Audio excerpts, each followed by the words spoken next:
Hai, Assalamualaikum. Saya Sri Datuk Rizwan. Before this, berat badan saya lagilah bertambahlah, berkembang-kembang kan. Lepas kita dah happy walaupun kahwin semua. So, itu hari berat saya lebih kurang dalam 85. Saya cuba, saya dapat tahu pasal produk yang terbaik ni. B-Proten daripada Volten. Saya kata, betul ke boleh berjaya produk ni kan? Test lah. Okey, saya mengamalkan B-Proten ni lebih kurang dalam sebulan. Penurunannya ada lebih kurang dalam 5 kilo. Pertama, kesan dia saya rasa kenyang. Okey, keduanya cergas sangat-sangat. Bertenaga. Sapu-sapu rumah, kerja-kerja simple-simple pun ya Allah terbakar-terbakar lemak. Macam tu. Tak perlu zumba lagi dah bakar lemak. Itu yang best. Saya ni suka sangat craving benda-benda manis. Kalau boleh nak minum air manis, nak makan kek lah semua benda-benda tu kan. Tapi Alhamdulillah lepas saya mengamalkan B-Proten daripada Volten ni, saya rasa nak makan manis tu kurang tau, susah. Macam lidah nak makan tak jadi. Macam tu. Jadi baguslah kan, kuranglah kalori yang masuk. Dan yang best juga tentang B-Proten ni, saya suka dia ada fat burner, membakar lemak cepat, dan juga dia ada carbo blocker. Paling menarik, rasa dia sangat sedap.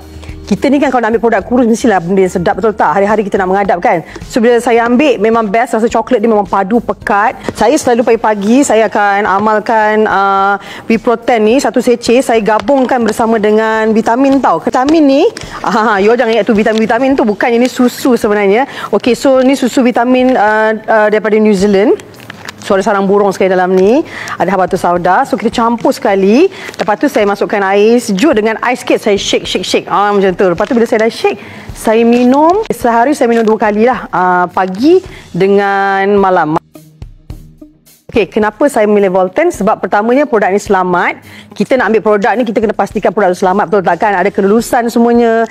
Dan dia ada bahan-bahan yang luar biasa dalam ni.